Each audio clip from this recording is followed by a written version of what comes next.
Okay, let's dive right in. We really need to talk about copper. It's this essential metal that has kind of quietly powered our entire modern world for more than 100 years. But right now, it is facing a crisis. A really big one that could literally threaten everything from our climate goals to our biggest tech dreams. Yeah, you heard that right. And look, this isn't just some wild gas.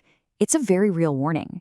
This single metal, the absolute bedrock of electricity, is hitting a fundamental wall right at the moment our demand for it is set to just explode. And that is the heart of the problem, isn't it? The two biggest revolutions happening right now, decarbonizing the planet and building the next wave of AI, they both totally depend on this one single and, well, increasingly scarce resource. So what's going on here? What's driving all this? Well, it's not the usual steady growth we've seen for decades. Nope. What we're seeing is a massive structural shock to demand, and it's being driven by the very progress we're all counting on.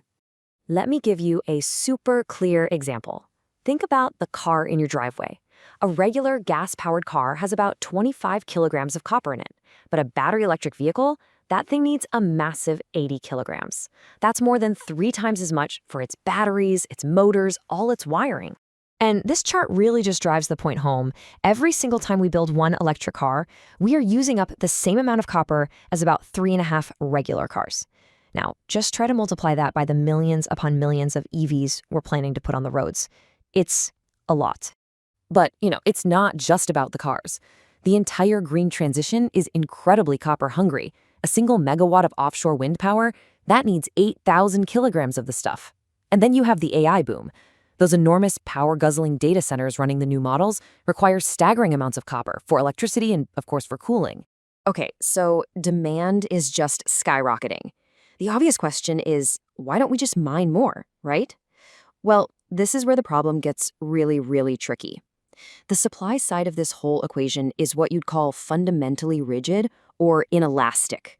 What we're facing is a head-on collision between this explosive demand and a supply chain that's boxed in by 3 huge constraints: geology, time, and of course, geopolitics. So let's break each of those down. First up, geology. Let's go back in time, about a century ago. Miners were pulling rock out of the ground that was, on average, about 2.5% copper. This was the easy stuff, the high-grade deposits that were pretty simple to process.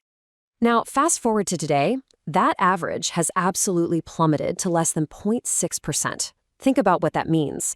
We have to discover, blast, and process exponentially more rock just to get the same amount of metal. And that costs way more time, way more money, and a whole lot more energy. Second constraint is time. You just can't flip a switch and open a new copper mine. The journey from finding a good deposit to actually producing copper now takes, on average, 15 to 20 years. That is a huge lag time when demand is changing, like right now. And finally, you've got geopolitics. A gigantic portion of the world's copper comes from just 2 countries, Chile and Peru. So political shifts, new taxes, or stricter environmental rules in just one of these places, which are often part of a necessary global push for better standards, can send shockwaves through the entire global supply chain. So what happens when this soaring demand crashes head-on with a supply that just can't keep up? Well, you get a serious economic bottleneck, and it has some pretty far-reaching consequences. So what this creates is something economists call a structural deficit. And let's be clear, this isn't a temporary dip or some cyclical thing. It's a long-term, fundamental imbalance in the market where we consistently need more copper than we can possibly produce.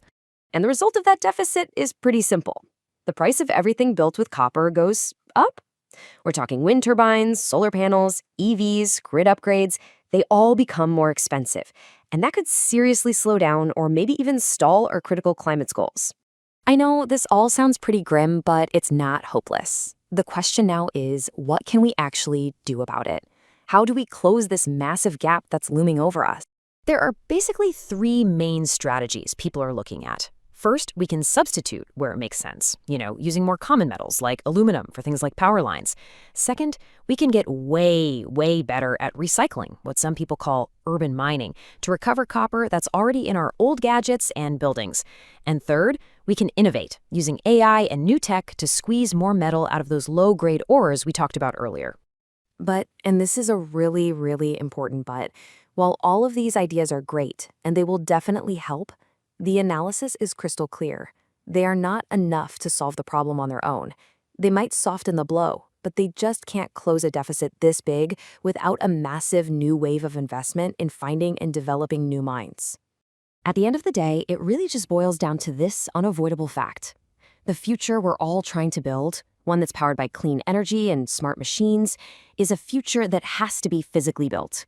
And it simply cannot be built without copper. And that leaves us with a really critical question to think about. In our big rush to design this amazing world of tomorrow, have we maybe forgotten to check if we have enough of the basic building blocks, like copper, to actually get there?